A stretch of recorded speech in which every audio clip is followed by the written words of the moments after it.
अच्छा, अब हमारे पास एक और एग्जांपल है, वो है कि the value of Amazon stock on this date was 3,467.42 per share, and on this date it was 3,151.94 per share. What percent decrease in this?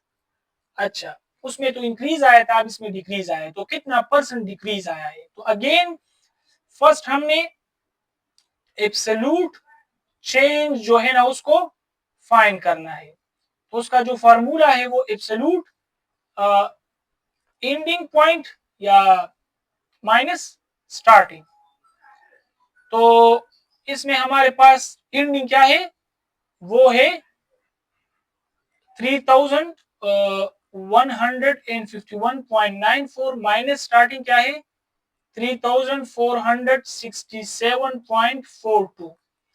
तो अगर आप इसको सब्ट्रैक्ट कर दोगे तो इससे क्या आएगा 3,151.94 माइनस 3,467.42, इससे आएगा आप लोग के पास -315.48, लेकिन एब्सोल्यूट की वजह से ये क्या हो जाएगा पॉजिटिव हो जाएगा।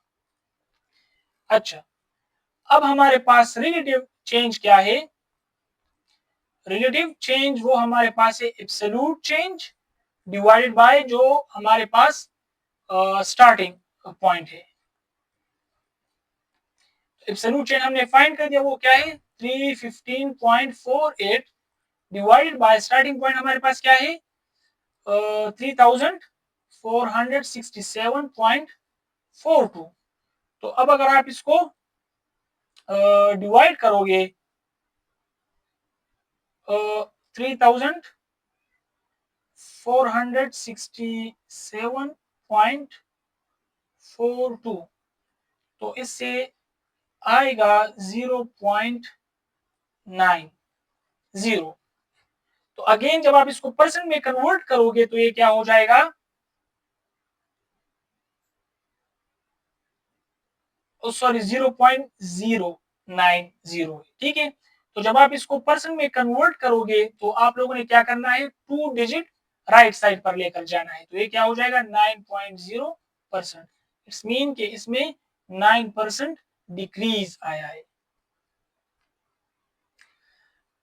अच्छा, ये हमारे पास एक और एग्जांपल है कि politician support decreases from 50% to 40% of voters, describe the change.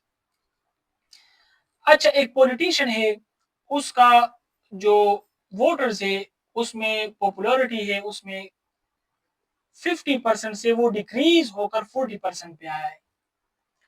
तो डिस्क्राइब द चेंज का मतलब ये है कि आप इसका एब्सोल्यूट चेंज भी फाइंड कर दो और इसका रिलेटिव चेंज भी फाइंड कर दो।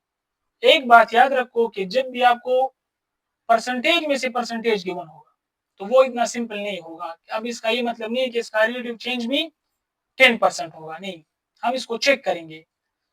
फर्स्ट स्टार्टिंग पॉइंट क्या है, अगर आप इसकी एब्सोल्यूट चेंज की बात करें तो स्टार्टिंग पॉइंट क्या है 50%, एंडिंग क्या है 40%, तो इससे क्या आएगा 10%। एब्सोल्यूट चेंज तो 10% है हमारे पास। रिलेटिव चेंज क्या होगा, वो क्या है absolute change divided by starting जो पॉइंट है हमारे पास। सो एब्सोल्यूट चेंज तो हमारे पास 10% है और स्टार्टिंग पॉइंट हमारे पास क्या है वो 50% है। सो परसेंट परसेंट के साथ कैंसिल आउट हो जाएगा, तो ये आ जाएगा 10 डिवाइडेड बाय 50। अब अगर आप इसको डिवाइड करोगे तो ये क्या हो जाएगा 1 divided by 5 which is equals to, अगर आप इसको डेसिमल फॉर्म में लिखना चाहो तो 0.2। अब इस 0.2 को अगर मैं परसेंट में कन्वर्ट करना चाहूँ, क्योंकि ये डेसिमल में है, तो मैंने आपको बताया है कि जब भी डेसिमल से आप लोग परसेंटेज पे जाओगे तो इस डेसिमल को राइट साइड पे 2 डिजिट लेकर आना है। तो ये क्या हो जाए, अब आप इसको 2 डिजिट लेकर आओगे तो ये डेसिमल यहाँ पर आ जाएगा। तो ये हो जाएगा 20%। तो इसका मतलब ये है कि अगर 50% से वोटर्स की जो तादाद है वो 40% पे आई है, तो इसका मतलब ये है कि इसका जो रिलेटिव चेंज है वो 10% नहीं, वो 20% डिक्रीज हुआ है। इसका वोट बैंक 20% डिक्रीज हुआ है।